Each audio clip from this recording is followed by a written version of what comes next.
And I don't think that many people appreciate that even something like getting more diversity in our diet can actually impart more immune resilience. That, in and of itself, is changing our gut microbiome, even in short order. Hi everyone, Drew Prode here. Today we're talking with Dr. Deanna Minich on one simple thing that anyone can do starting today to improve their immune resilience, reduce overall chronic inflammation, and improve their cognitive health. One simple thing, no matter who's watching, you can do it today. One simple thing. Find out what that thing is. Stay tuned.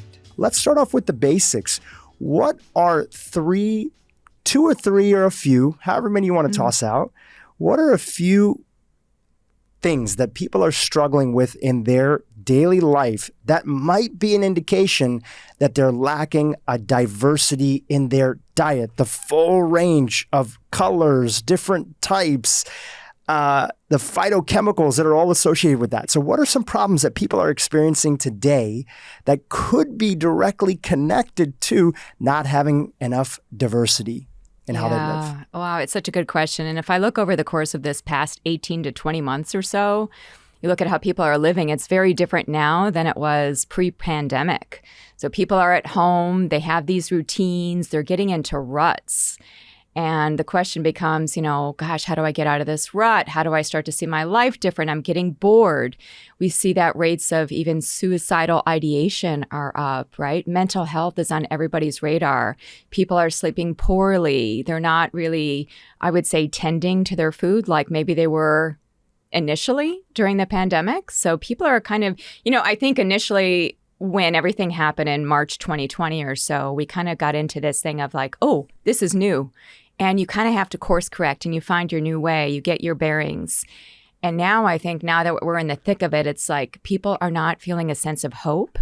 They're feeling a sense of despair and they're in that place of, I would say, just feeling like they need to get out of that ditch of being in that rut. Yeah. And, it's like, how do you even know you're in a rut, right? Well, are you eating the same things every day? It's been said that Americans, and this is even pre-pandemic, are revolving amongst like 5 to 7 different recipes or 5 to 7 different meals per week. And I'm curious what that is now. And it's interesting because you've seen like both aspects. There was people that were living on autopilot even before the pandemic. And they thought, you know what, I'm not healthy, but I'm too busy to pay attention to that area. And I think the stats are, we just wrote a newsletter on this topic.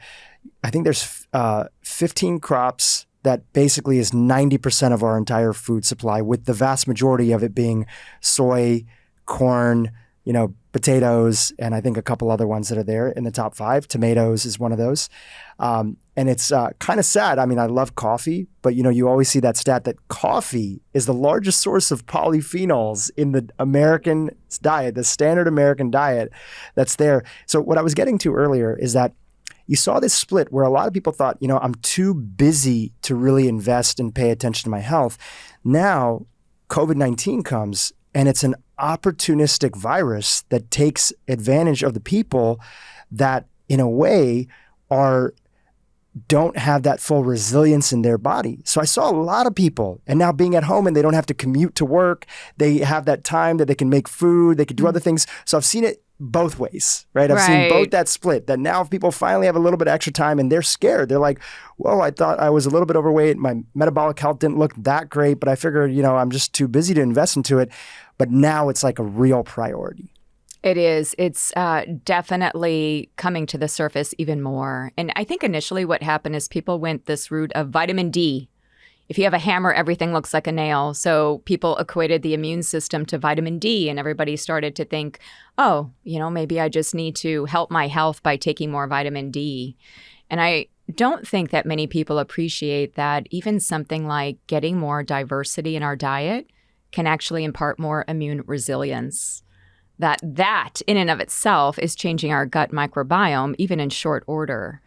So let's unpack that. That's a lot right there. There's a lot that we can go into it. And that's the beauty of, these conversations. And first of all, I'm just so thankful to be able to do this in person with you. It's a delight. You've been somebody that's been in, I've learned so much from you over the years. Even prior to having this podcast, I met you a really long time ago when you were working with Dr. Jeff Bland on some projects.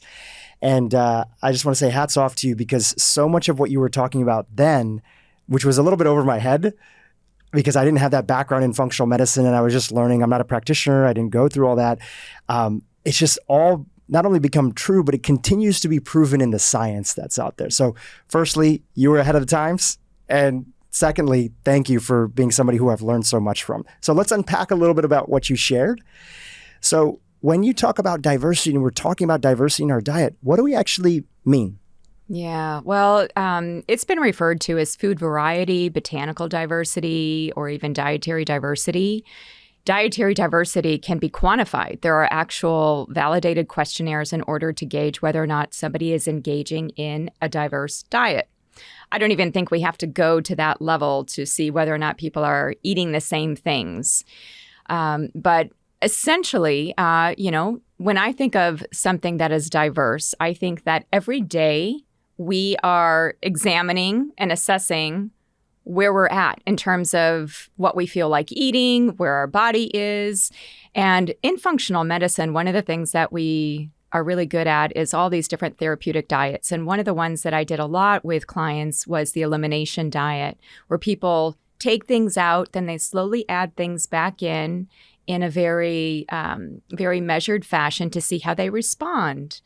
And so what people, I think, learn in that whole process of trying out a different way to eat is they try out different foods, they try different preparations, because it's not just the food itself. So making sure that we have more diversity within fruits or within vegetables, but even within one species of food, like an apple, right? So not just getting a huge bag of apples from the store because it's cheap and you just don't want to have to think about apples, but actually taking some time to select the different varieties of apples, maybe a Red Delicious, maybe a Fuji, maybe Pink Lady, because each of them have different phytochemicals. So there's that aspect. And then there's also the aspect of how we prepare food.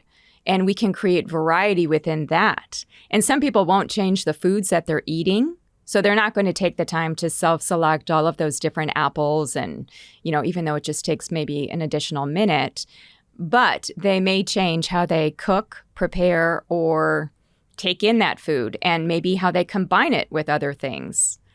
So I think there are many different ways to slice and dice diversity. So let's directly connect that to the topic that we were just talking about in the context of the pandemic and our gut microbiome. So how could something like diversity, which initially a lot of people hear that, it sort of feels like a very soft intervention, but it's actually a very hard intervention and has a real impact on our life. So how could that be impacting our immune health and make us less likely for any sort of, opportunistic virus, build up our immune resilience, make us less likely to get the cold or the flu as we record this now, getting into flu season. So how does that actually work? What is it about diversity that actually leads to better immune health? So let's get into the mechanism. I think that diversity can give us something on the positive side, so it can impart better nutritional status.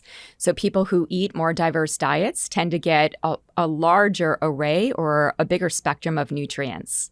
So they tend to have just better nutrients overall, whether it's phytochemicals or whether it's vitamins or even types of fats. And this has been shown in kids and also in adults. On the other side of the coin, and we can go much deeper into that too, because I do want to talk about how those different phytochemicals then impact the gut microbiome. On the other side, being more diverse also protects us from environmental toxicants. That's another area that I love teaching on because, the planet is becoming more toxic, as we know. Those toxins are making their way into our bodies, and people are really confused about how to eat. Like, oh, Deanna, do I do fish or do I not do fish? It's like, well, if you have variety within fish and you're not doing fish all the time, you can partake without feeling like you're becoming toxic, right? I think I've been in nutrition long enough to say that, like back in the 90s, it was all about like, don't eat butter. And then it became, don't eat margarine. And so there's always we're pointing the finger towards some food or class of foods within nutrition science. Yes, a boogeyman. That's right. And I think that rather than have those boogeymen and have outcasts in food, to really think about small amounts so that we're protected. so that we're not overdoing any one thing where we feel the guilt of, oh my gosh, I was doing butter for 20 years and now I needed to stop and I just learned this. If we are cultivating diversity, and that could even mean, let's just go back to fish for a second, because people have a lot of concerns about fish and whether or not people eat fish. Let's just take that as an example. To have fish from different parts of the world, if it's wild caught, if you are shopping from different stores, that's another way to get diversity, is to go shopping to different markets because they're going to have different suppliers of things. And I always say that I'm not brand loyal. I never stay wedded to a brand, I must say, because the brand kind of sticks with the same ingredients. And I do think, even with supplements, I think it's important to cultivate diversity there. One of the principles that I've learned from so many amazing people, and one of my mentors mentioned to me this concept of changing up how we bring plants into our bodies based on a supplement. Because from an adaptogenic perspective, because the body is so amazing and so adaptable, we could stop seeing the signal of something after some time. So we don't respond quite the same way. I mean, just think about like just even being around people that you always see, like family members. Like if they say something to you, it's just kind of like it rolls off your back. But if you see somebody that you haven't seen in a while and they say maybe the same thing, it just kind of hits you differently. So similarly with a food or a plant or a supplement, if we take it for some time and then we go off of it, and then we come back to it again, it's almost like we have the opportunity to see it in a different way. Like the body can see it fresh. So I do think from a botanical perspective, one of the principles, and again, it's not hard, fast science, at least not in this realm, but what I've learned within botanical medicine is something like 3 weeks on, 1 week off, 5 days on, 2 days off, to give yourself a break so that the body can see it again. What I find so often is that people just continue to be on automatic pilot, just taking their supplements. They have them all lined up. They have them all measured out, which is good because, you know, we do need structure. I don't want to say like we need to live chaotic lives that are super creative and, you know, we just kind of fly by the seat of our pants. We need some structure, but we've become a little bit too, I would say we have analysis paralysis. We have ingrained ourselves in structure in such a way that we're not cultivating flow, fluidity, plasticity in how we think. We're not going with how our body is feeling. So I really do see this. You asked about the immune system specifically. And again, just to bring it back home in terms of that nutritional status, that when we are bringing in more diverse foods, we're getting a sampling of many different macronutrients, many different micronutrients, and even those phytonutrients, of which there are 1,000. And then we protect ourselves on the toxicity side, so we're not taking in any one thing over and over again to the point that it compounds in the body.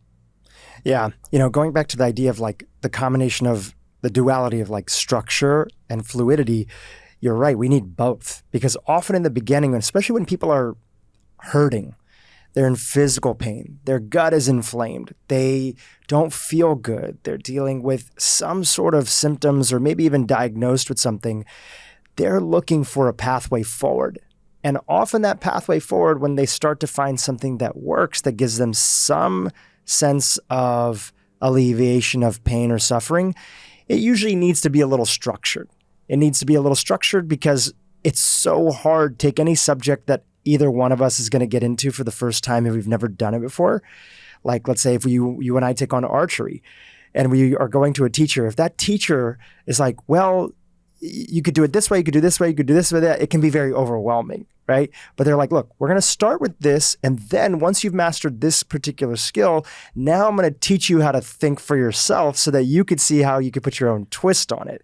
And I think that that's the beauty of the combination of your approach is it's both. We help people get structured. Okay, great. Now we're at a level where actually the routine that was benefiting us so much might actually be holding us back. And the other layer that I'd add on to this, and I know you have a comment about all this, is that, diversity was kind of like we didn't have to go out and seek it. It was nature changing throughout the seasons, and it was the change of environments, and it was just the struggle of trying to be a human being, a Homo sapien trying to live life. So there was that natural variability that was baked into our life that actually is a big part of what made us who we are. Now we have to seek it out. It's almost like we're surviving today, but we may not be thriving. And if you want to thrive, that variability is a huge part of it. Oh my gosh, you got all my neurons firing. Well, first of all, you mentioned something that I hadn't really thought about in that particular way of having the structure and then needing to transition into more of an intuitive matrix of knowing when to do certain things, right? And I think that most times people haven't made that transition. They stay in the structure. And I'm sure you've heard of this, like I have, where people stop getting results. Initially, a routine, a health regimen worked really well. They were waking up, they were doing this exercise, they were taking these supplements, and they had amazing impact where it's like, oh, my symptoms went down. And then all of a sudden, they kind of plateaued. Why did they plateau? Was it that they weren't connecting into what they really need at that time?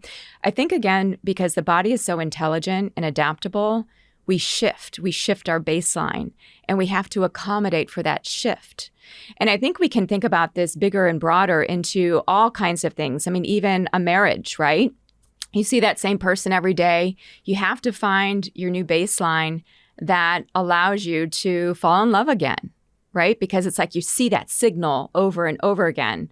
And so, again, to be thinking of those parallels in our lives. And so what you said, too, about how diversity in terms of being in nature, that nature, when we are within that context, naturally creates the situations where we can extract diverse experiences. I mean, just even traveling here, it's so much more enriching for me to be here with you rather than be at home where I am most of the time working on Zoom, because my neurons and who I am in this travel experience has already changed me. It's perspective. It's perspective. Yes. It just kind of, it resets us. And so I do think that nature's overall principle when it comes to food, people, experiences is really about this diversity message.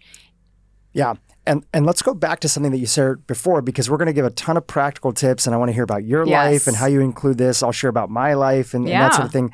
Let's go back to the side. So for somebody who's listening, it's like, okay, I'm following along, and let's talk about, I think, some of the research and the world of the gut microbiome. For a long time, we often thought of food as being for our human cells, right? That we're eating, and we think in terms of, macronutrients, and then sometimes these micronutrients that are there. But a lot of the diversity that we're talking about, especially when we talk about these phytochemicals, is actually not just for our human cells, it's more so for our gut bacteria. Talk about that and why diversity of our gut microbiome is so integral to our health, reducing inflammation, feeling better, having regular bowel movements, having, even your mood be improved through a diversity of your gut microbiome. Yeah. And I'm going to be a little disruptive in this conversation because I don't think it's just about the gut microbiome. I do think that we've got lots of we have diversity of microbiomes to be talking about, whether it's the nasal, oral, vaginal, skin, eyes. We have so many, and they all need to have that diversity coming in. But we will talk about the gut. I do think that our food impacts a lot of those other microbiomes, though. So I just want to say that. And I also want to be a little bit disruptive in saying that my take on probiotics has changed a little bit as a result of this diversity message and all the things that I'm seeing in the science. Because what we really want to see, what I take away based on articles that I read, talking about the metabiome and really looking at the connection between the environment and our inner milieu, is that we need a diverse culture of bugs, not a monoculture, not 15 strains just plugging away every day, that large bolus. That's not enough. And I don't negate the therapeutic intervention of probiotics. If they have been tested, a particular strain for a particular condition, I think that that's great. But I think that the higher path is really to go after the milieu, the terrain, and to adjust that with prebiotics. And the other P, in addition to prebiotic, probiotic, is polyphenols. You and I were talking about that a little bit before we got on the call or on this podcast. But I would say that it's really creating that flux and the constant interplay of having plant-based compounds from the diet that are diverse, interacting and creating a diverse gut microbiome. And then that diverse gut microbiome is actually taking those things like polyphenols and converting them into even more active metabolites. So it's like a full circle, right? We can get that gut microbiome in a diverse way working for us, where they then create more diverse phytochemical metabolites that come from the original compounds. So it's diversity upon diversity, if that makes sense. And, that's why it's so hard to get our arms around the phytochemical family tree, because it's not just the 10 to 25,000 different compounds in nature. It's what our gut microbiome is doing, in the best of all cases, to metabolize those phytochemicals into many different phytochemical metabolites. And I think that even for a lot of people, so this understanding that, so let's just break it down as like a refresher. Not everybody knows. What are phytochemicals? What are polyphenols? And then what's the mechanism that they would be impacting the gut bacteria, right? People know about probiotics, and they know that certain probiotics, can maybe spearhead a certain strain as long as you're taking them. And then other probiotics could potentially, or prebiotics could help cultivate your body's own, beneficial bacteria. But I think a lot of the understanding around phytochemicals and polyphenols, people are just trying to imagine, like, how does that connection work, or mechanism that they actually influence the gut bacteria to do positive things in the body? So what are phytochemicals? What are polyphenols? And then what's the mechanism that they influence our gut bacteria on? It's really good that we unpack this a bit. Okay, so let's do a Phytochemicals 101. Sometimes phytochemicals are called phytonutrients, so I may use those terms interchangeably. In nutrition science, we have the macronutrients, protein, carbohydrate, and fat. They all give us calories, and that's where many nutritionists spend their time is, okay, are you on a low fat, low carb, low protein? All the nutrition wars seem to be around the macros, right? And then we have the micronutrients, which are vitamins, fat-soluble, water-soluble, and minerals. Macrominerals, microminerals, ultra-trace minerals. It's like a whole universe unto itself. And then separate from that are phytochemicals. So these are very specific plant-based, hence the word phyto, plant. So they're derived from plants. And it's an expanse that goes beyond even the amount of protein, carbohydrate, and fat, vitamins and minerals.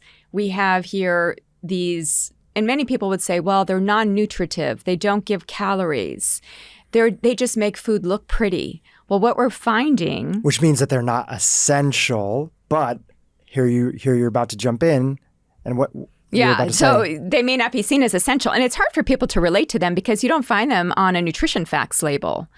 And the closest you can get to something from the plant is usually dietary fiber, but you don't see on the label flavonoids, carotenoids. I mean, you might hear about beta carotene in carrots, but we're talking thousands and thousands of compounds. And I don't even think that we've actually keyed into the whole array. We haven't even identified all the ones that are out there. That's why sometimes people call it like the dark matter of the nutrition world. Yeah, I like that terminology, although I would see it as the rainbow matter, but yes.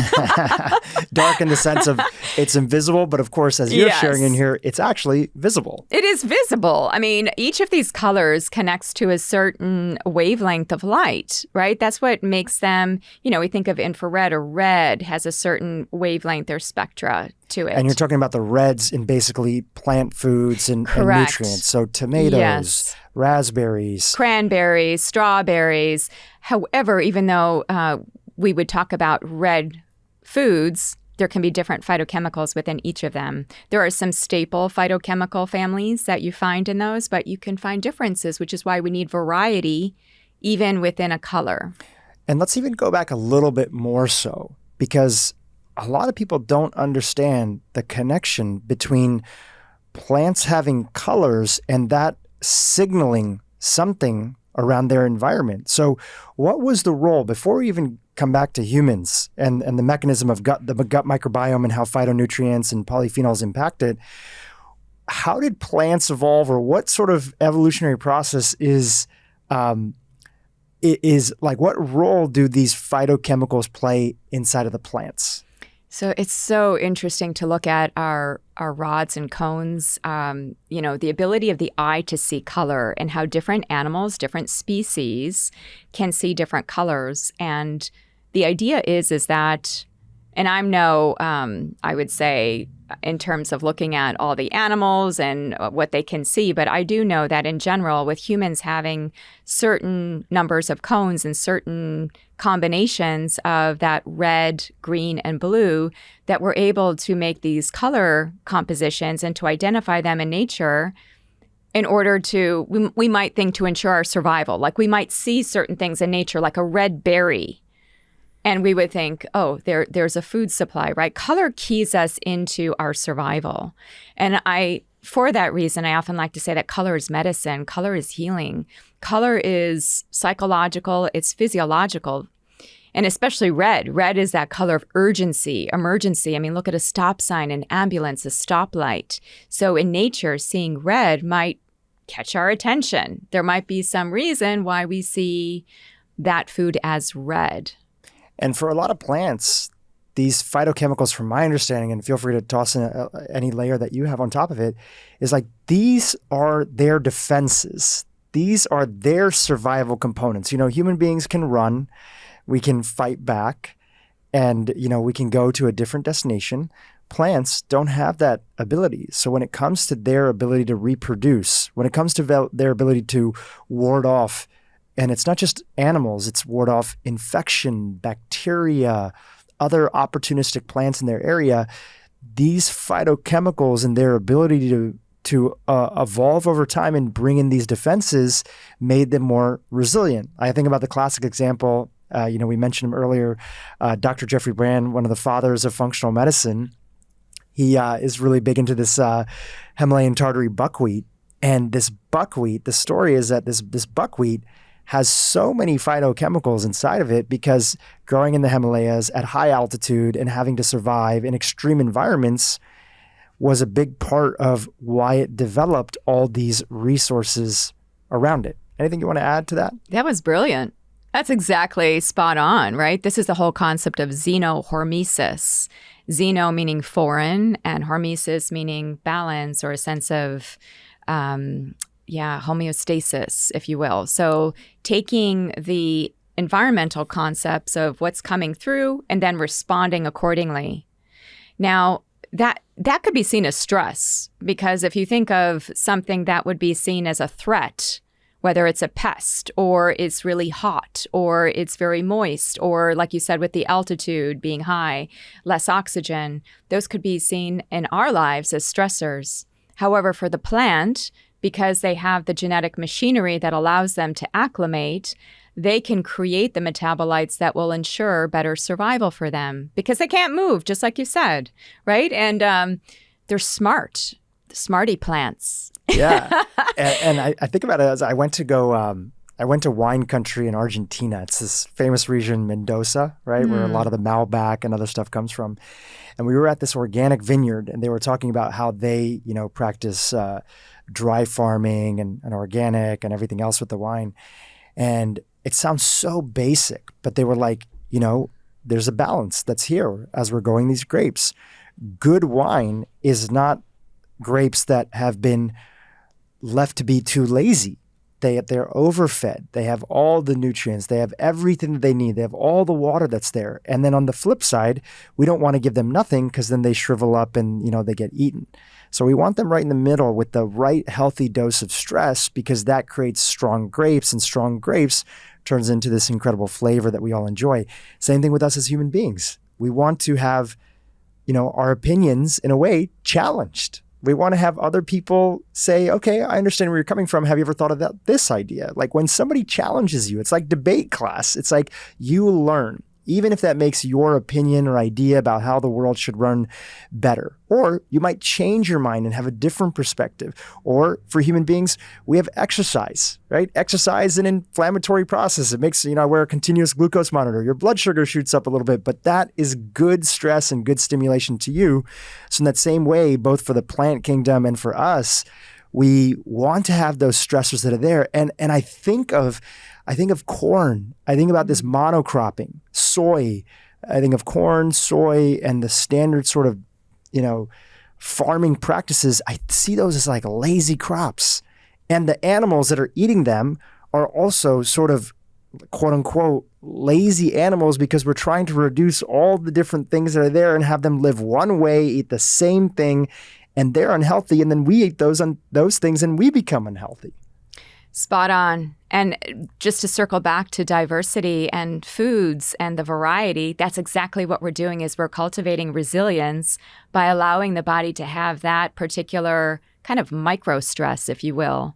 So when we see different things over and over again, it's like, oh, we have to respond. We have to be intelligent. We have to be intuitive to that response. It's not something that we get kind of lazy and we're doing the same thing every day with the same food. We have oatmeal every day of our lives for 70 years, and then we wonder why we don't feel good, right? So I do think that what we're talking about here, I'm glad that you took us down this path, because you talking about xenohormesis, this is representative. What happens with plants is something that we would want to mimic as humans. I'm reading these notes that you put together in front of the interview, and I have all these little gems that are here. One that I'm going to pull out here: gut microbial diversity is associated with lower arthrital stiffness in women.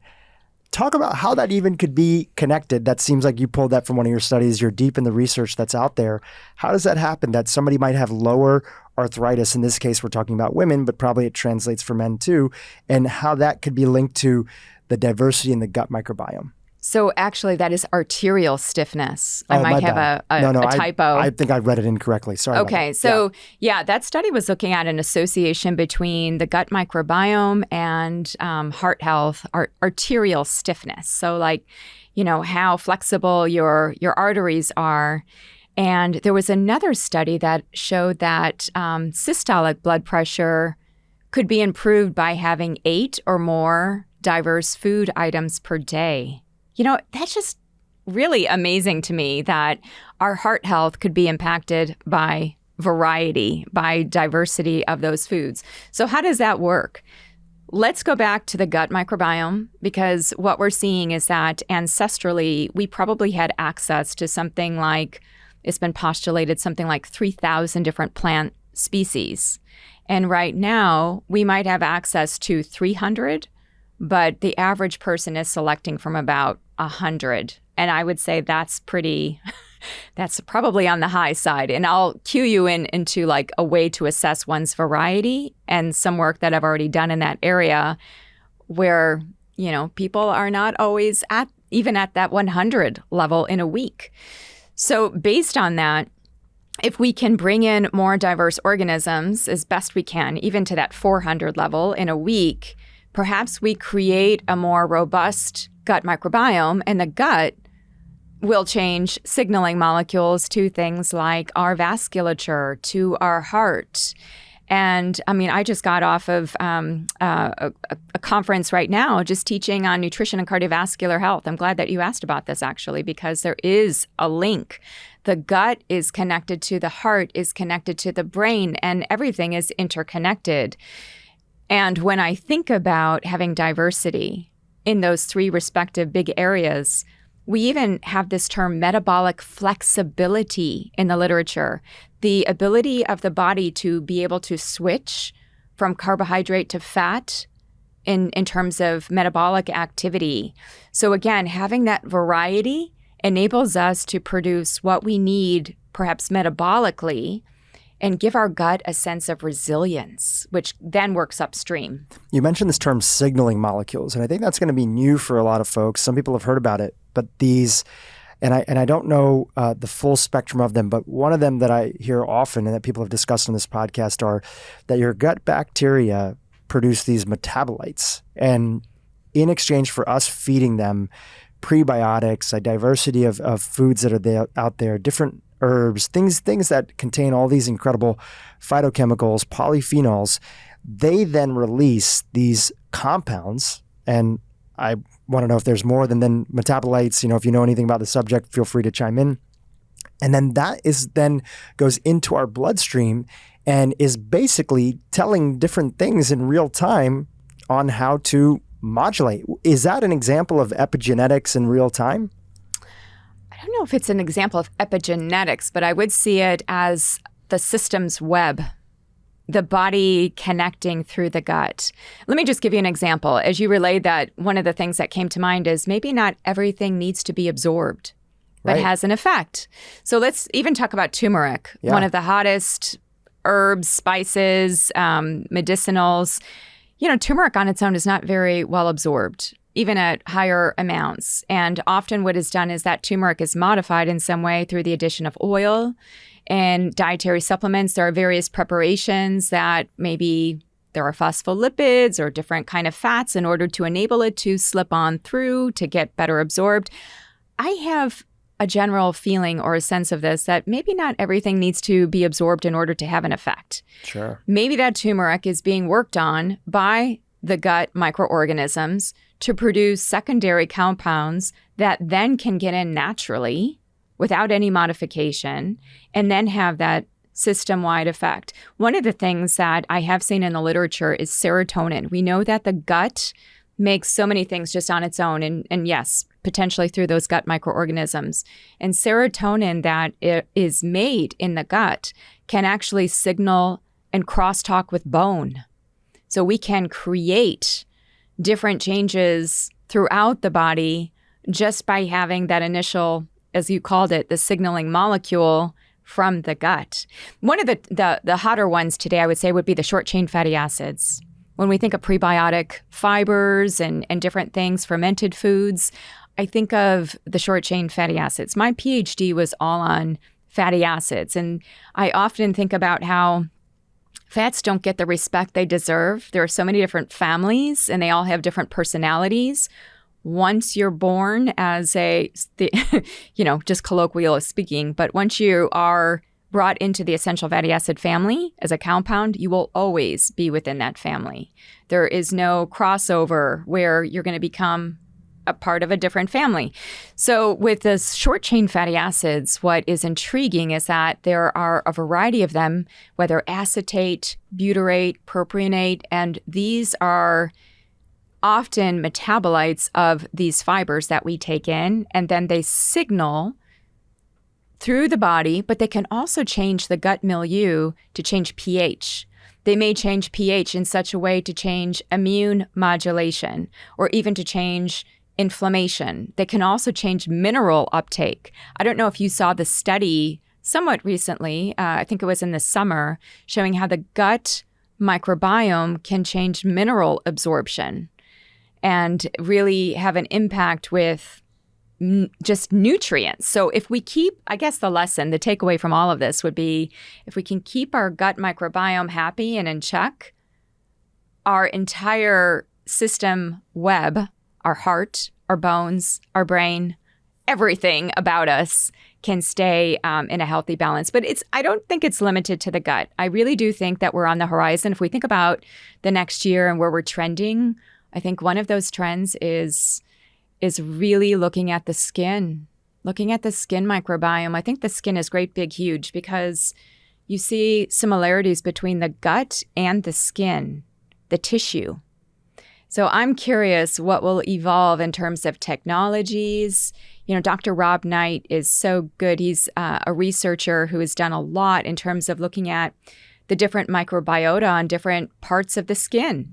I remember listening to one of his lectures. I mean, even the face had, and I'm no expert in this area, somebody like him would be, but basically you have different microorganisms on different parts of your face and they reside there. That's just where they hang out. So how can we get, again, more diverse and expansive in our conversation about the gut microbiome? I think I'm really excited to see where else it's going to take us. Yeah. And going back to what you were saying about serotonin, when you understand that and the role that the gut plays, and who knows what else as we start to go deeper down the rabbit hole, you could start to make sense of headlines like, here's one headline in the notes that you sent over to me.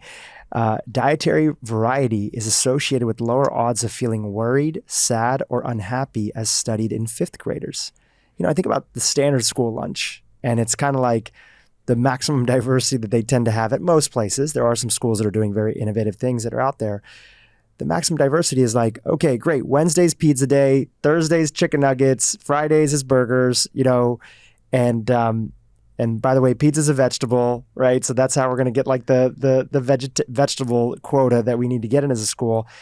And you see a rise in anxiety amongst kids. You see a rise in so many different mood disorders that are there, and a general sense of feeling like a disassociation with the world. And is it to say that this is all as simple as a diversity in the diet? No, but we're talking about a diversity of all things. But I do a balancing act, because yes, everything matters. Of course, sleep matters, exercise matters, and other stuff. But largely still, diet is one of those things, like you see an amazing change right away. So I do want to say, yes, everything matters for sure. And we need to look at all aspects. But sometimes the diet today is so undiverse, so processed, that it has such a negative impact on people. And I think in this instance, probably a huge impact that it's having on kids. It is. I have some ideas around kids, because this is one of the biggest concerns that people have when they come to me. Deanna, how can I get my kids eating better? So let me just talk about some of the research findings and then some tools that I think could help people. First and foremost, this message of dietary diversity, and even in infants, there are some studies showing that when an infant, has greater introduction of foods earlier in life, that they can see decreased rates of things like allergy and asthma and atopic diseases. So dermatitis and things of that nature. So what does that translate into? That's telling me that a child with an immature immune system can be best benefited by having more diverse foods to help to create a more resilient, robust immune system, to give them a better chance against some of the immune type conditions that they may be set up for, whether environmentally or genetically. So, and I know that your sister just had a baby. And so I was thinking about her as I was thinking about all this research, like, wow, it would be so great to let people know that more diverse foods earlier on in life could actually impart greater resilience to that child long term. So there's that. So then the question becomes, okay, well, how do I get my child to actually eat more diverse? They won't. They have texture issues. They have sensory issues. So some of the studies, and this is really interesting, and I've actually seen this borne out with some kids, greater presentation of more varied foods. Let's just take vegetables. So if I gave a 5-year-old peas, carrots, and beets to choose from, they would end up having more collectively of all of those vegetables compared to if I just gave them peas. You know what I think it boils down to? I think it's locus of control. It's kind of like, oh, this looks interesting, and maybe the different colors and the different tastes. And even if they could take a little bit from each, that's what you want, versus just piling on the plate. Here's this half pound of spinach. I need you to eat this now. Eat it now. Yeah. No, and to involve them in it, to give them that sense of locus of control, I think is really important. One of the tools that I created it's very simple. Nothing like, it's not so scientific outside of like being like a rainbow bingo for kids. Rather than having kids focus on nutrition. So when I was very young, my mom focused on nutrition, and it really wasn't the hip, trendy thing to do. She was kind of a health nut in the way of being very new to thinking about food and nutrition. And so, it wasn't fun to have to read labels at the age of 9 and to know what mono and diglycerides were, and to say, oh, I can't eat that because of these things. So what I have done is, rather than focus on the negative with food, especially thinking about kids, focus on the fun and the positive. What will make them want to be at that table eating the food? So colors, creating a very simple rainbow type bingo exercise where for 7 days, you have the 7 colors listed out, and they just put an X whenever they have in the box for when they have matched that color with their food. Super easy, right? Super easy. And it just really cues people, especially kids, into all things color. And when I have done this with adults, what I have seen is that when they wake up to colors of their food, now all of a sudden their mood starts to change. They begin to wear different colors. They start to put different furniture in their living rooms. There was one woman who participated in one of my colorful food type programs, and she was working in an office cube that was gray. And so she showed us pictures of how she put up banners and color, and she decorated her cubicle to make it more inviting. Once you see it, you can't unsee it. Once you're tuned into color, it's like, wow, I'm seeing it everywhere. So I do think that helping kids earlier on is so important, because when they frame up their palate at that point of being very young, that's going to set the stage for later. And they're watching you. They're watching us as adults to see what we're eating. And that's something that we see in the literature as well. Mothers and daughters especially. So we can't say, a mom can't say, hey, you need to eat this, but then the mom doesn't do it. So the way to cultivate variety and to ensure better outcomes for our kids is to actually do it ourselves. And that's a good thing, right? Yeah, to absolutely. have families doing the health practice. In addition to kids, I'm sure people come to you all the time because everybody is in different stages of their life and is juggling a lot of different things. Some people are working multiple jobs. Some people are just trying to figure out how to survive as a mom, whatever it might be. So people are often thinking, as is baked into our evolutionary history, human beings look for shortcuts, right? Yeah. And it's a big part of how we ended up where we ended up. Even our need for concentrated calories has come out of the shortcut of us making sure that we can feed our brain and get what we need to do, because we don't want to spend any more effort and energy looking for food than we need to. I think sometimes people think of like hunter-gatherer ancestors as like intentionally going out and maybe looking for diversity. And I think in some cases it was an entire, village of people. So some people had different jobs and food was so central into our lives, right? So we put a lot more effort and energy into it and we had to do it. And then the seasons changed. So we were forced to do it, right? But I don't know necessarily if anybody was purposefully, on an ongoing basis, exceeding extra calories simply for the sake of diversity. It's that they knew that they got an end result on the end of it. They'd be less likely to get sick that winter. They'd be more likely to survive. Or in the case of fruits, just like we just had Dr. Robert Johnson on the podcast, who's done all this incredible work on uric acid. And I don't know if you're familiar with his research, but one of the things that he was talking about, he's like, fruit, especially, these plants pump all this sugar into these different fruits that are there. And they signal to us like, hey, eat me, eat me, eat me. We eat it. We end up spreading their seeds. And especially where fruit ends up blossoming and becoming ripe, because a lot of animals will not eat the fruit until it's ripe. It doesn't taste like the thing that they want. It's late summer, early fall. And then in return, we're sort of piling on and beefing up our uric acid, which has a store weight. And so that we could survive through the winter. So there's all these like benefits that we get. And so here's where I was going with all this, is that when people are trying to juggle a lot of things, do you ever get the question of what is the minimum viable or the shortcut hacks that I can do? If I can only do a couple things that are there, what are those things that I can do to make sure that I'm still getting some diversity in the diet, right? You never want to shortcut something so much so that you undercut the core premise of the idea that's there.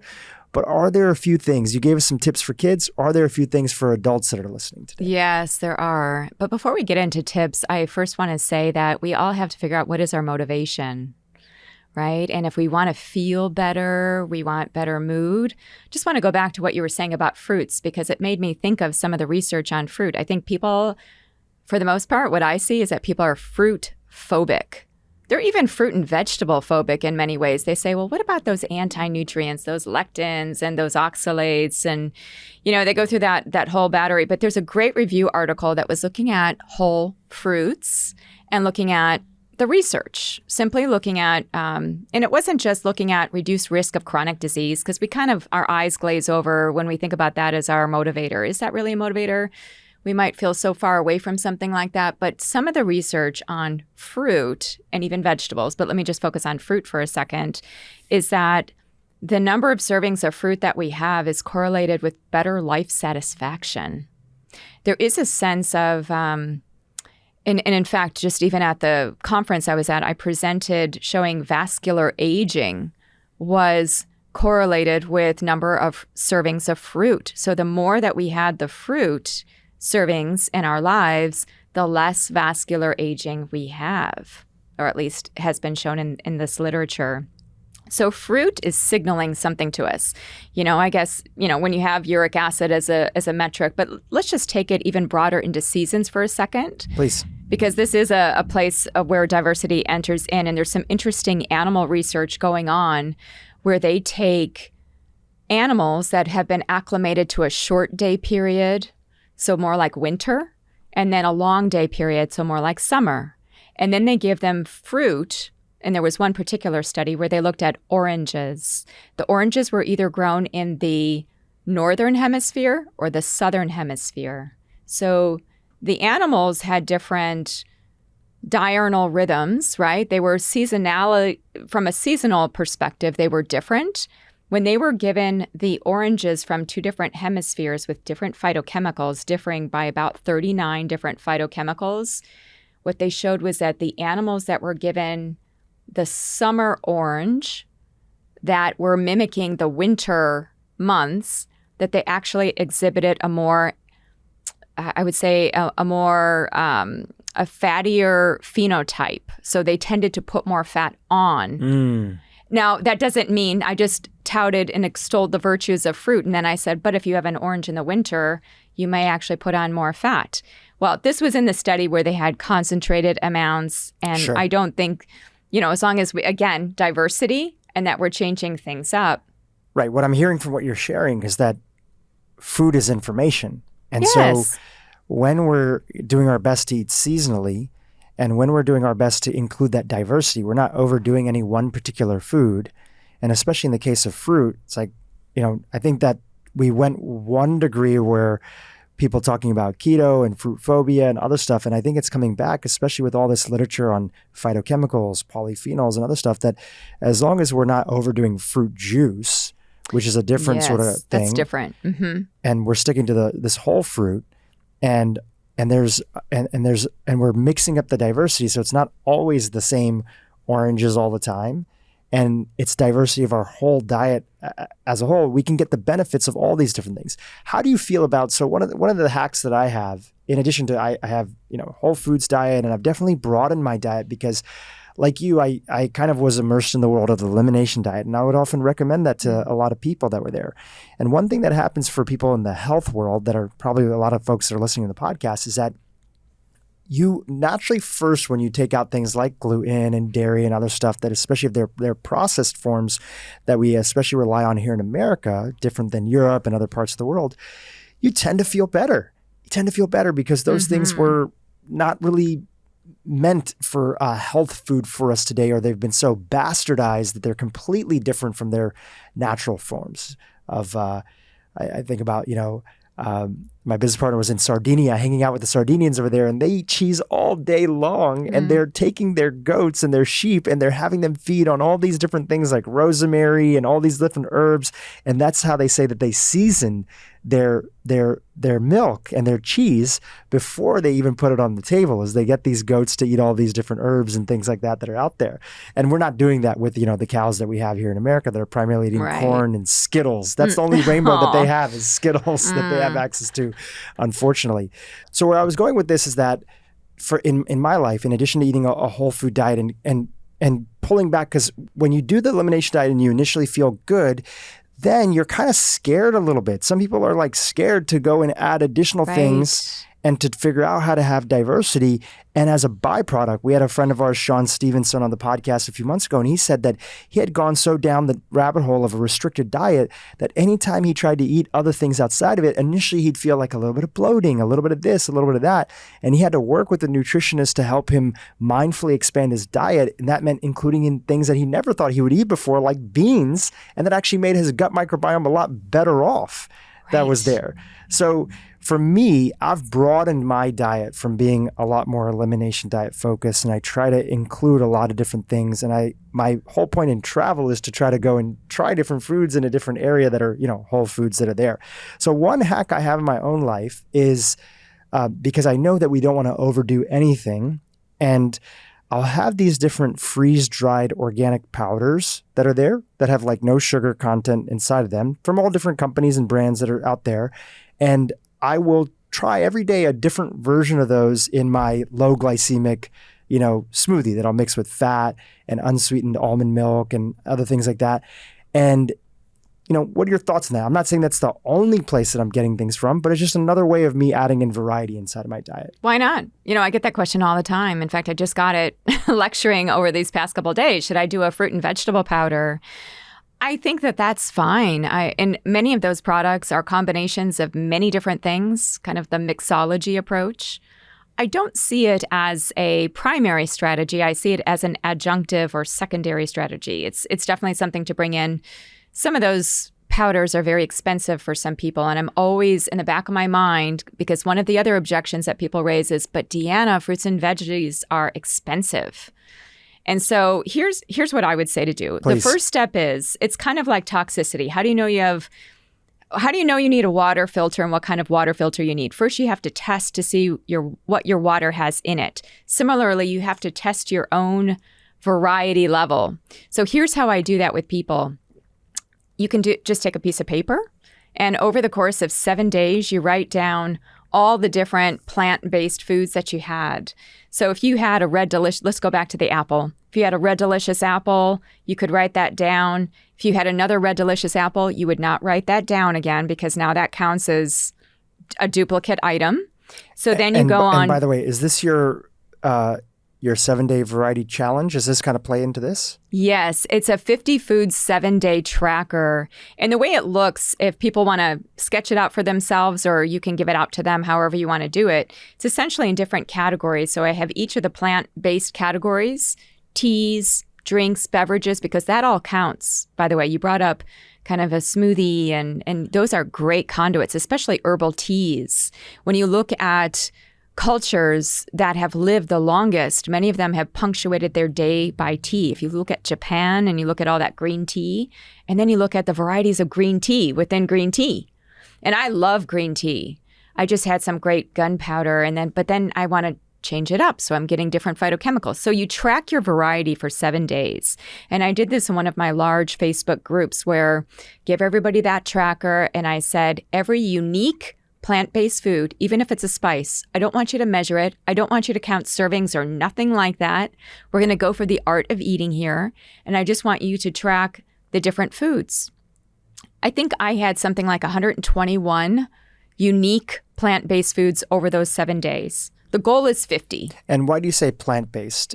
Meaning like, can some of the different variety of animal foods fit into that? They sure can. And my approach has been to focus on phytochemicals, that eating more plants is the common denominator for many different groups. Even carnivores are essentially getting plants just indirectly through the animal. Right. So I just stick there. Meat does have phytochemicals inside of it too, especially if you're getting the higher quality things. But you're using plants because then that's accessible to everybody, regardless of your diet. Everybody can do it. It's and then because I focus on color so much, that's kind of where I'm tracking their variety to these different phytochemicals. Yep, got it. And so when we did this exercise within the group, first of all, many people had some question about, well, what is even variety? Like, they actually had to question, what does it mean to have a unique food that is varied?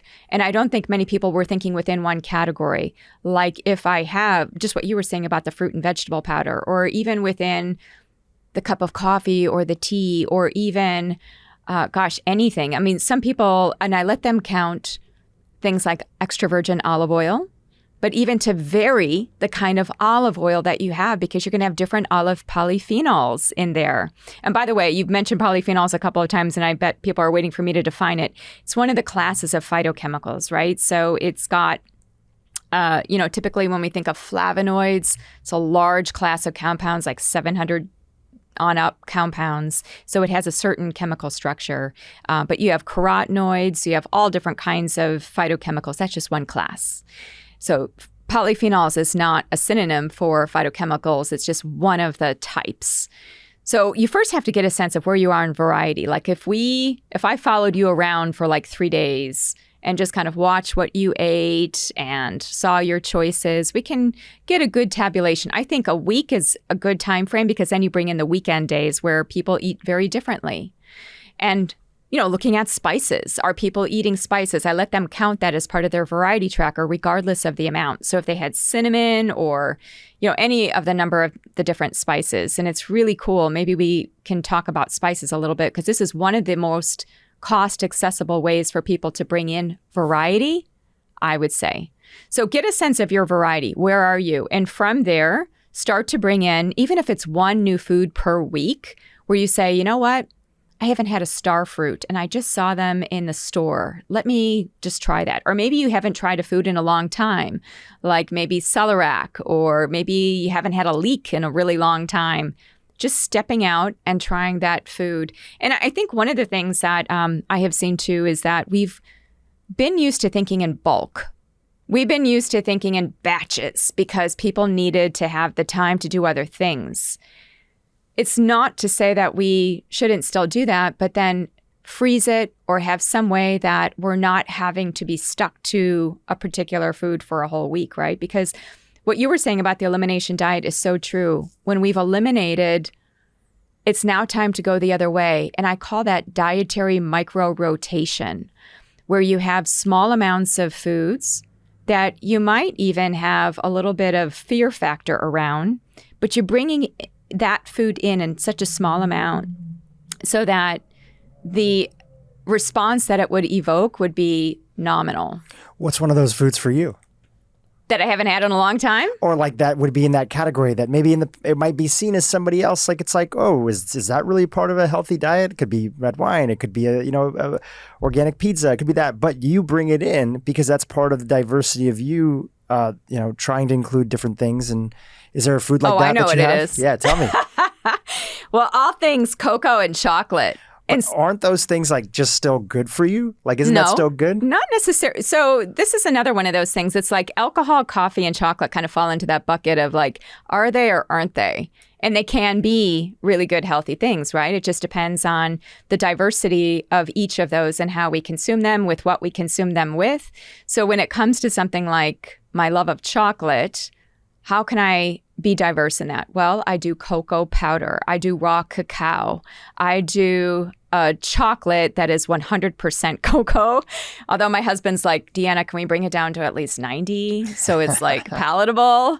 But I don't need that. I really, there's something about the cocoa. And we know that cocoa has polyphenols that can be worked on by the gut. We know that blueberry, just blueberries in general, when we take them in, they can be modified by the gut microbiome, again, to create more interesting bacteria. So cocoa, I guess in my mind, I justify or I'm using my principle of variety within cocoa and then changing it up, making sure I'm not doing it every day, trying not to, or at least getting different formats of it. But I really, there are those foods like where we think if we were stranded on a desert island, which foods would you definitely want to have? Like, yes, you'd be open to variety, but what would be a staple that you just feel so naturally inclined towards? Yeah, and cocoa is one of those for you. Totally. Yeah. I pretty much after dinner every night, we've done a lot of conversations on blood sugar and other stuff and metabolic flexibility and how it is important to have metabolic flexibility and then variety. And then when people start tracking their blood sugar, they start to become phobic of certain things, right? And we're trying to pull them out of that and say, we've had some great experts on the podcast like Dr. Casey Means, who's very plant-based and is teaching people about the power of using a CGM, but how to also mindfully include all this variety in plant foods that's in it. Nice. So for me, because I know also a lot of, and I've tested it, a lot of the fruits that we eat today, naturally, because they're bred for our taste that's there. So in general, everything is made sweeter and bigger even if it's still organic. That's there. Mm-hmm. Every so often we get a chance to go out and try some wild fruits and go on hikes and other things like that, wild berries. I love to, like, my favorite thing is when I get to travel is if I can find somebody who's a local expert who can take me on an edible hike. And whether it's fruits, berries, twigs, herbs, other things. I did one in Utah, up nearby Powder Mountain. I did one in Italy last time. Me and my wife were there. It's just like a fun thing to do. It's just like a great way to be outside and to do that. Okay, so because I know a lot of fruits you eat them and it's like they taste great. You want to eat more and more and more. And how much that spike is, my sort of hack is that I do fruits and dark chocolate after like my meal. It's kind of a classic go-to dessert for me and my wife. And we have a great shop here, Air One. I don't know if you've ever been to it before. Mm-hmm. A little bit on the pricier side, but they have all sorts of, they have a huge chocolate rack with so many different types of companies and varietals and other stuff. Some 100%, like super dark, different types of cacao powders from all around the world. We'll pick one up. We'll grab like a different type of berries. We'll make our dinner. And that's kind of like our time to have our quote unquote dessert in the day. That's lovely. Yeah. And, you're bringing in the part of ritual and really just being intentional in that and feeling good about it, So I think it's good. Do you cycle through the different berries and the different types of chocolate? I tend to be more exploratory on the chocolate. No shade to my wife. She kind of has her favorite couple of chocolates that she does. Mm-hmm. But, it's one of those things where you hear it now in this interview and you're like, you know what? Next week, I'm going to try something different. Just try something different. I'm going to try something different. And that goes back to your core message because it's not about quantity of these foods. One of the notes again here that you sent over in preparation of this interview is that the variety is more important than the quantity. So just even once a week saying, what's something new? What's a weird vegetable, fruit? I just learned about this website called miamifruit.org. It's like a cooperative of farms in Miami that grow this tropical fruit. And you can get kind of like a random box of fruit shipped to you every month of different things like cherimoya and other stuff that a lot of people haven't tried before. No plug. I have no relationship with them. I haven't even ordered, but it looked really cool. Like the idea of being on a little bit of a food adventure and just every week I'm going to try something new, some different mushroom. A leek. I've never tried leeks before. Let's try that. That's one simple way. Mm-hmm. And spices and tea, I think actually that's a hack right there, right? It is a hack. That's a hack right there. Mm-hmm. And could we just talk about spices a little bit here? Because I'd like to give some tips. And, even my mom, who's a health nut, when I went into her spice cabinet, I was thinking, oh my gosh, she has not replaced these spices in so long. We have to keep our eye on spices, even if we can focus on 5. Right? Because, she had these caked spices. They were in metal containers. I'm like, Mom, you need glass jars. You need organic spices. This is high quality material from plants. And what we see is that even, all the different countries have their own spice palette, right? And when you look at the Mediterranean diet, you see that they use a large repertoire of spices and their incidence of something like cardiovascular disease is the lowest compared to I think the Middle East was looked at. And, all the countries are so different, of course, but in absolute amounts, or even India. India had higher rates of cardiovascular disease, despite the fact that they have spices. But I don't know about the variety. I mean, when I was in India this year, I noticed that there were a lot of the same spices, a lot of them, but I wasn't sensing the diversity. So I would say even to start with 5 in your spice cabinet, gift yourself with just 5 that you start to use and maybe ones that you haven't used before. Just this past week, I was looking at a study that had come through, and this is really amazing just to really focus on the study. And there are so many of these studies now coming out on spices. And this one was about being fed the same diet, but having different levels of spices. And there were 24, I think it was 24 different spices that were used throughout the meals. So one was a lower quantity spice, 0.3 grams, I think. The other one was maybe around 3 grams. And then the higher amount was like 6.6 grams. So that's a little bit more than a teaspoon of spice throughout your daily meals. And they found that the higher spice group with these 24 different spices, and each of them had 24 spices, the same amount, that their ambulatory blood pressure went down over this course of feeding them these meals, even though the contents of the meals were the same. except for the spice amount.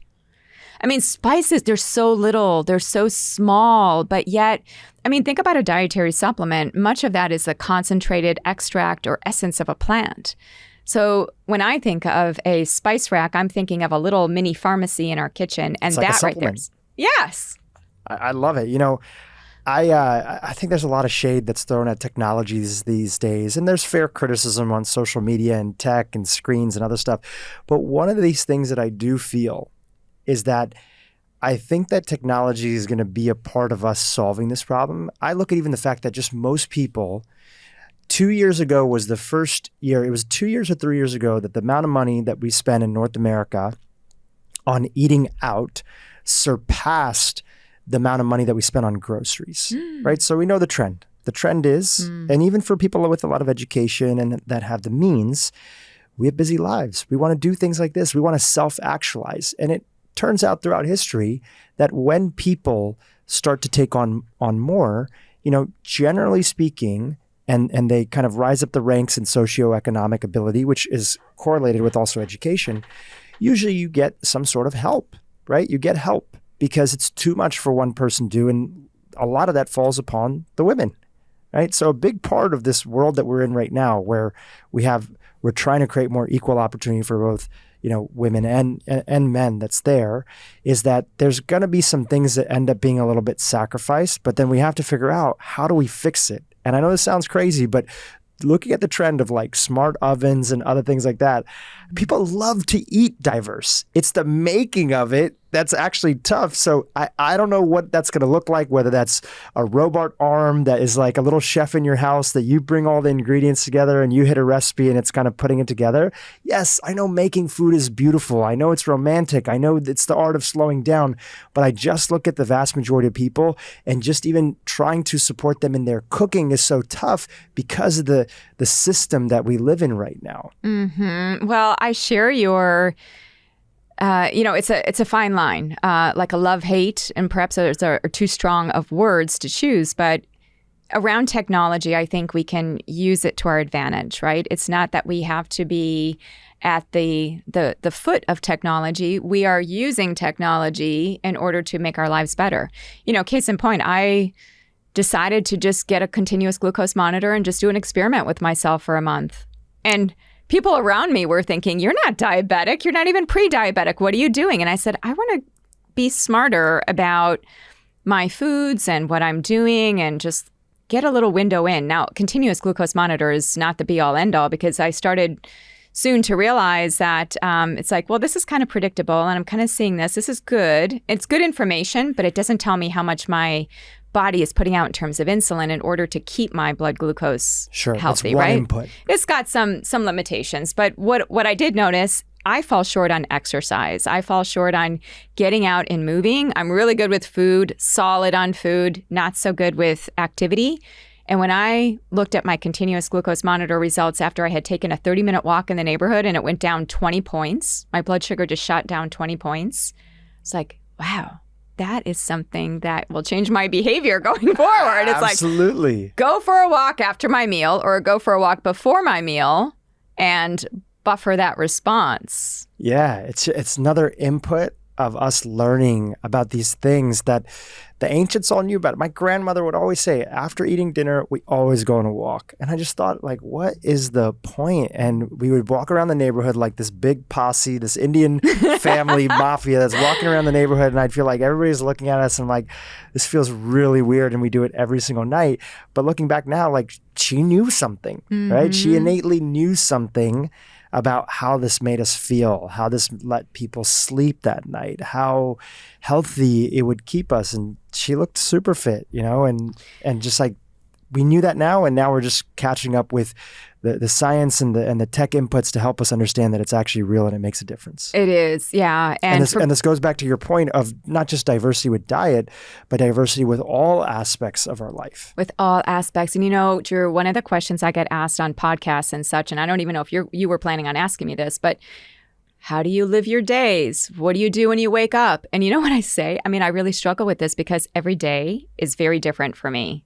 and I intentionally make it different. Like, I don't want to be the person that wakes up every day at 7 a.m. and does X, Y, and Z. Like, I want to be really aware and intentional about how I feel that day. Like, do I need a little bit more sleep? Do I need to exercise and go take a walk just straight out of the bed? Every day I live very differently, and I have just created my routine to be diverse, if that makes sense. But, just to back to technology for people that can't afford it, because again, I'm always thinking about social determinants of health and where people are at and what they can do. Most people do have a phone. So I do think that taking pictures of our meals just from up above, just even for ourselves, right? To kind of look at like how diverse, you take a picture throughout the day.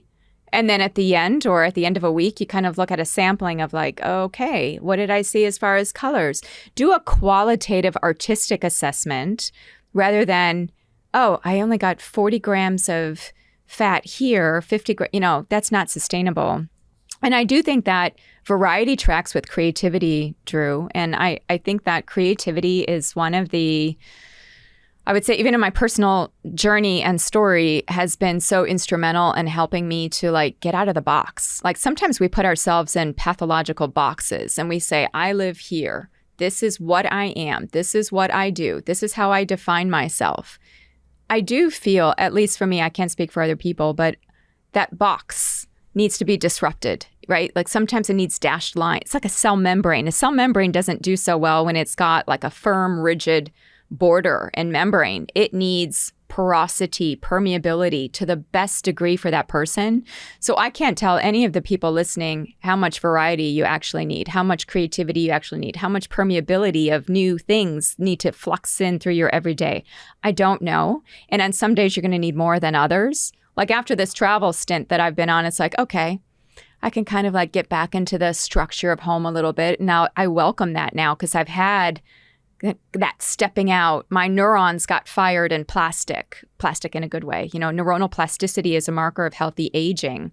And one of the things we didn't talk about, but you can infer it, is that being diverse in our diet confers greater benefit for cognitive ability. Right. And you've heard it before, like take a different way to work in the morning. Like that old concept of doing something different every day, crossword puzzles, whatever it is, that translates into different neuronal activity, different behavior, and then ultimately possibly into our food choices, right? And we can go the other way as well. Right. There was this whole phase where I was on flights and everybody was doing Sudoku because they were reading that like there was some literature around Sudoku.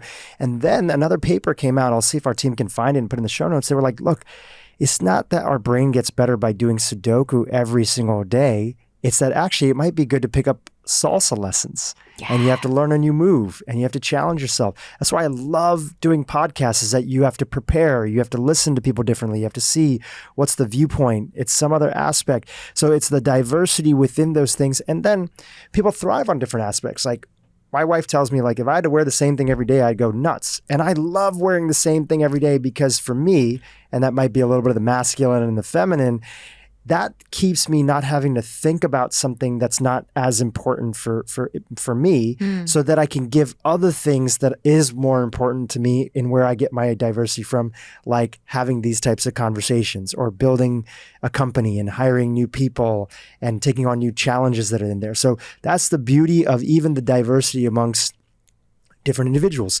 I probably am a lot more in the classical way, might be more structured in my day than you are, but we're both doing it. You have more, your every day is different for you, so that we can give the love and attention to the things that matter to us. Mm-hmm. And then regardless of what we do, I think for everybody, regardless of what your game plan is, every so often breaking it. Like I love coffee, and every 2 months I'll take a week off and I don't have any coffee. And I challenge my brain to see, how do I feel? I want to challenge my body to see how I feel, take a little break from it. And from you, I actually learned this. I would take my supplements during the weekday for the ones that are more maintenance, and the weekend I take off. Mm-hmm. And that's just a way of giving my body a break that's there. And every so often, if I'm not feeling called to that, I'm trying to pay attention and listen that, hey, maybe my body's trying to tell me something that even if this thing is good for me or people are telling me it's good for me, I don't want to give it attention right now. I don't want to include it. So I think part of this is also, you clean up your gut intuition starts speaking up a little bit and it starts to direct you in the direction that, it intuitively knows that it wants you to go. That's beautifully said. And in fact, you just gave me an idea of it's really personalized diversity. Yes. It's how we want to shape it in our life. It doesn't matter if you want to wear the same thing every day, as long as you're getting diversity in other manners. And the way that I see you is you're really about community. You're really about people and diverse people in your life. That could be feeding you in all those ways. Maybe it's the brain level, the mental sphere, and then that can ultimately change other things physically in your body. Yeah, we don't want everybody to be the same as us. We want everybody to be different so that they can show up. Exactly. We want things that are complementary. As we start to wind down here with the time that we have, because, you're about to fly out soon and everything, what other points do you want to bring up, whether it's about diversity of diet, diversity of life, or just anything else that you want to include in that you feel is maybe an underrated area when it comes to our just overall living healthy? So let's go through the cascade of everything we are. There's physical, emotional, mental, spiritual. And let me just walk through diversity through those different portals. Please. So we talked about physical a lot. We talked about having more food diversity imparts to us greater resilience in terms of the gut microbiome, which gives us a better immune system, can give us better nutritional status, can give us better cognitive health, better mood, and that'll tie into the emotional as well. So bringing in the diversity on that part confers physical benefit. I don't think we can dispute that. Now, one thing I did not speak to, but having too much diversity, like at a food buffet, where there can be lots of different things, may cause us to have more things within that. Variety is inviting. Our instinct goes for things that are unique, diverse. We become intrigued. So I think that there's a way to use variety as proper medicine for the individual. So there's that. There's also some studies in older individuals showing that having greater dietary diversity is associated with longer life, healthier life, just overall looking at mortality, and also associated with less things like frailty or risk of falls. So it's not just like we talked about kids. I want to say that it's actually all through the lifespan that we see the message of physical diversity in the way of foods being really important for health. So there's that. Super important. And then emotionally, you touched on it, talking about mood and food. And I do think that emotional diversity, the more that we express those different emotions and allow them to come through, I think the healthier that is. And one of the tools that I do for that is an emotion log, where I have about 25 different emotions on a tracker, and people start to look at, what am I feeling? Do we have diverse emotions, or are we just playing in the anger camp? I remember having somebody I worked with who, a man who did do the emotion tracker for a week, and he had anger with like angry check marks every day, and he didn't have any other emotions. And I was, that provided a portal into discussion about, number one, the anger, but then number two, how do we balance? It's okay to be angry. How do we bring in some of the other emotions to be supportive? So there's emotional diversity, right? And then mental diversity, changing up how we think. It feels so good. That's why I love going to conferences and talking with people like you, because, you just learn things that you might not have otherwise thought. I was out for dinner with a group of colleagues, and, we've all been kind of cooped up over time. And I read a lot of articles and I read things, but being in a conversation, I don't know. I just feel like you learn things you wouldn't otherwise learn. You can't find a blog on that particular thing. It's kind of like you heard it through the grapevine. Like, it got me thinking differently just to have one dinner with, like 8 colleagues or something, listening to what's in their life. And it got me thinking differently. And when we think differently, we begin to make different decisions and we act differently. Our behavior can change through that thought. So it's powerful.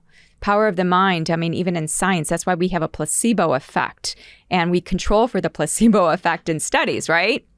And then finally, where I'll land is spiritual diversity. What is spiritual? Well, in functional medicine, we define it as a sense of purpose and meaning. purpose and meaning. And oftentimes, gosh, people don't have that sense of connection with all that is, like with what is the bigger meaning of their lives. They get into the macro of their food, but they're not into the macro of their entire life purpose. And I feel like if we had a dietary supplement to impart to somebody their life purpose, that would probably be all you needed. I think it's called psilocybin. Well, I don't know, but it's really trying out different things to illuminate what is our sense of purpose and meaning, right? And so looking at the great big whole, but to bring that back down to earth, I do think that there's a greater and greater connection now between planetary health and people health. We are very intricately interwoven, right? And so what is in one is in the whole, what is in the whole is in one. And therefore engaging with the planet in many different ways, whether it's maybe nature biomes. There's such great data on, and I just presented on this, on being in nature and that changing your immune system. Just being in nature changes you don't have to do anything to your diet other than be around nature, feel that lowered stress vibe that you get from that experience. And it's even been postulated that there are things that we're breathing in the air that are changing our immune system. They call them phytoncides. I love I'm a tree person. I'm a tree and mountain person, even more than ocean. And what I see happening on the tree front is how more research is coming out. They're talking about how trees talk to one another. And then it's like, well, how are they talking with us? How are they communicating? So I do think that the more biomes we can put ourselves into, whether it's ocean, river, mountain, desert. I remember being in the Red Rocks of Utah and having a very different type of experience and different thoughts in that space than I do at home in a shrouded forest. So that is the planetary message. And aside from nature, I think interacting with people. Right now, we live in a time of great polarity. It's like you're either in this camp or that camp. It feels very dual-natured. And so there's a lot of charge. And my feeling, and I was just having this conversation with somebody because they were asking, like, are you pro or anti, or, what's your position? I'm like, I see it all. I zoom out in those moments and I look at the diversity of all these different opinions and I feel like I'm part of this experience, right? So rather than attached to a plus or a negative, a charge, I'm looking at the whole of it and really zooming out. So that's it's kind of how I see. I mean, it's beautiful. I know that it doesn't feel so good that we're going through this time of polarity because it can feel sticky and we can get attached with our emotions. And I would say, like, the more that we can hold in diverse opinions and diverse conversations, I just feel the more happy we can be. Yeah. And this beautiful art of being able to hear somebody and really hear them without the need to, interject your thoughts as you're kind of listening and cut them off. And also see, like, wow, I can totally see it from their perspective. I don't agree with that, but I could totally see it. If you can't even see something from somebody else's perspective, that's an indication that your mind is so closed off, you're not fully exercising empathy to put yourself in that person's point of view. There's so many of the craziest ideas in the world that I hear them, or the craziest political viewpoints in the world that I deem quote unquote crazy, or somebody else might say crazy, that I'm like, I actually can completely see it. Because if I grew up in that person's world, if I was born the way they were born, if I had all the experiences that they had, I would have ended up thinking about the world the same way that they did, because human beings are often a byproduct of the circumstances and the inputs that come into them.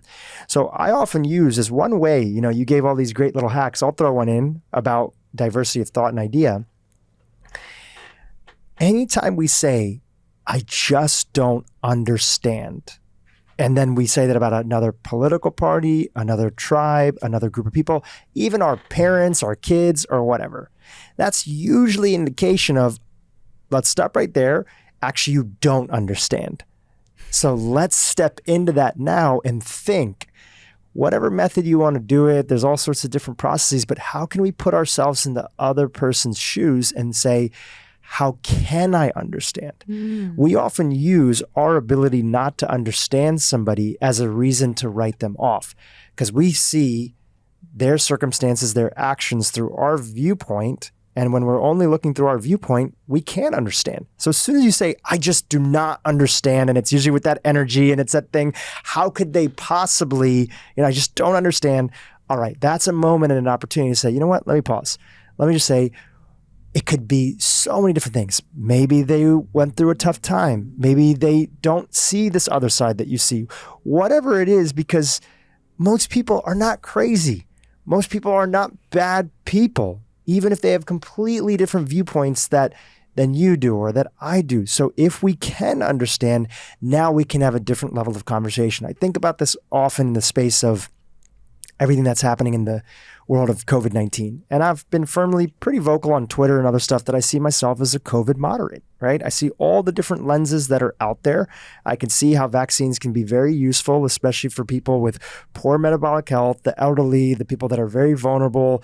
I can see how that, there's also this element of, companies wanting to continue the cycle of boosters and economics and other stuff. Like, you don't have to be on one side or another, but I do know this.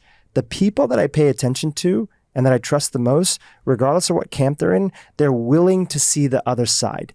Okay, I understand why parents might be nervous, especially when the risk of COVID-19 for kids and ending up in hospitalization and severe death might be a lot lower than this. And I can understand how politically, when we try to push this down people's mouths, that it can make people feel this way. Or, anybody I truly respect, being somebody who is a moderate in the middle, they're people that are willing to adopt the other side and say, there's something that you see right about this viewpoint, and I want to acknowledge it. Because if we don't acknowledge people and say that, hey, I can see the world through your view, and I can repeat back to you how you see it, then they're not going to listen to us on any side of the spectrum that we find ourselves on. It's so true. I mean, I got goosebumps listening to what you said. I've seen a lot of that. And when I am scrolling through social media, I'm reflecting on, I think initially I did have feelings. I was feeling like I was getting caught in that fray. And then I had to shift out of that. And I realized I'm learning. Everybody has a different perspective. And I'm adding those viewpoints into my own perspective. And again, to come from that place of holism. So it's really great that I think that that's something we are similar in, just being open. And that really takes us into, being in that spirit of flow, being connected to that spirit of variety, diversity, fluidity, creativity. There's something really juicy there in terms of what we're missing. I really feel like it's the antidote to our modern life. And you can still take a really strong stance on things. And you can still say hey, there's so much fear-mongering going on right now, or there's so much of our world that's being overtaken by these ultra-processed foods that are out there, or there's so much inequities out there in the world of socioeconomic components. So you can take a really strong view, but you're actually going to be more likely to end up getting to the solution when you understand why the world is the way that it is, versus just writing off a side. Yeah, big companies, they care about profits. And now as the health world is starting to get a lot more interesting, you see them scooping up a lot of these, other companies that are that more healthier, or companies that are trying to do more healthier things that are there. Yes, people are very, I could go on and give different examples, but it's like when you understand the problem and you see the world, that there's a reason that the world is the way that it is, and I have a strong viewpoint. I think the news is just trying to hijack people's attention. Okay, great. How are we going to solve that? How are we going to step into doing things like this? That I'm just so excited every month that I look at my channel and YouTube and other stuff and other people's channels, friends of mine that are there. It's like people are cutting the cord. And it's like, yeah, you know what? Let's maybe not watch the news. Right. And then check out other stuff. Does that mean that all journalists are bad? Does that mean this? No, of course not. But it does mean that we can take a strong stance and understand that there's a lot of different views that are there in the world. And it actually makes you more likely to fight for the thing that you care about, because you can accurately and in a way that actually gets to the root problem, present options for people that they can go in a different direction than the circumstances they find themselves in. Absolutely. Yeah. Well, and, I think having a techno detox, moving away from a lot of those inputs. I mean, I even try to do that with social media. I think social media can be great because it gives a lot of voices, but then there's also time to move away. And I think that at the end of the day, it's coming back to our center. And how often do you do that? Would you say, is it sort of like, hey, do I feel like doing it today? Because one of the challenges that people have going back to like waking up every day and sort of feeling that fluidity is that sometimes we don't realize that our brain is sort of like caught up in something. That's true. Right? It's hard. It's like the dopamine response. Right. It's addictive. So, any tips that you have around that or any structure? And it's okay if you don't. Well, it's funny because I actually use social media more when I'm traveling because I have more downtime. I'm in more lines. So I'm just kind of like scrolling and I'm able to respond more. But when I'm at home, I don't know. It's really a different feeling. I tend to look at it early in the morning and then at night and maybe intermittent. But basically, I kind of go with the flow on that one. I think I look at somebody like yourself. You're so on fire with the work that you do and that you contribute to, that I think about it like diet. Oftentimes we want to say, what's that one food that we want everybody to remove and take out? But actually, if we focus on adding in, we crowd out stuff and we sort of make more room for the good. And I think of purpose that way, is that when you are litten up by your work that you're doing, and that could be, the job that you have, the passions that you're into. You just tend to not have as much time for everything else. It takes a secondary point of view. So sugar's not bad when you have a diet filled with all the whole foods and phytonutrients that are there, because there's just not as much room for that space. It's when we don't have that core basis that the other things tend to take over a little bit. Yes. And sometimes it's also our perception of those things. I'm sure you've seen the study, like perception of sugar intake could be more impactful than the actual sugar itself, right? So we kind of have to keep everything in that balance, in that flow. But my final, words to everybody, I would say is, really honor your sense of who you are and really being authentic with that sense of spirit of, having diversity as good medicine to help you to be more creative in your everyday. And when I think about healing, I think about the healing arts, right? Art is a healing. And so we need a bit of that fluidity in order to be in that place. And sometimes it's more stillness. Sometimes it's more upbeat behavior. But thank you so much for seeing this passion. I've been on the mission of nutrition for some time, and I feel like it's morphed with so many other things because I recognize that how we eat is how we live, and how we live is how we eat. So it's really hard just to talk about food in a vacuum without seeing it connected to all the other things that we are as human beings engaged with. So it's the life we lead, Drew. It's been such a pleasure to have this conversation with you. Absolutely, Deanna. Thank you so much for doing it. Let's give a little bit of an overview of your world. You're involved with a lot of really cool stuff and cool companies. Tell us about your world, and people go down the rabbit hole of finding out more about what you're up to. So there's Deanna Minich, the personal brand, and take us from there. You have still some nutrition courses or programs that people can go through? Yeah. So diversity plays out in my professional life. I find I work best when I have multiple things going on. So I have a business called Food and Spirit. So people can access all things food and spirit from my deannaminich.com site. So I do, I'm kind of a hybrid in the way of like looking at general audiences of people and getting the word out, but then also being on the health practitioner side. So I do a lot of lecturing still for health professionals. I lecture for the Institute for Functional Medicine, for A4M. I just got back from that. I'm also adjunct faculty at the University of Western States. They have a master's program in human nutrition and functional medicine. And I love nerding out, right? I just love being more academic. I also consult and I work with a variety of different companies, like Organic India is one, and Metagenics. Going back to that tea conversation of hacking, my favorite, I want to hear about your favorite Organic India tea. Mine, I love the rose. Well, that's mine. That's my I favorite love that one. And you know what, Drew? I've actually visited the fields where those women are picking those roses. I did too. And it's really beautiful. That's and right. they sing, they're singing to the plants. They're, it's actually a really beautiful company and their products are really great. So Rose, and then recently we had Dr. Jed Fahey on the podcast and he was talking about moringa. Oh, moringa. In addition to broccoli sprouts. And I saw that Organic India had a moringa tea. And so I started including that in the repertoire, again, trying to diversify the whole situation. Yeah. And, moringa is so interesting. I've been learning more about it as well because I didn't know a whole lot. It's kind of the superfood with so many different nutrients. Like it's a very complete, I think spirulina and moringa kind of compete in terms of the complexity of what they carry nutritionally. It's so interesting to see moringa. And even in India, people grow moringa plants and it's part of, we don't see those plants here. At least I haven't.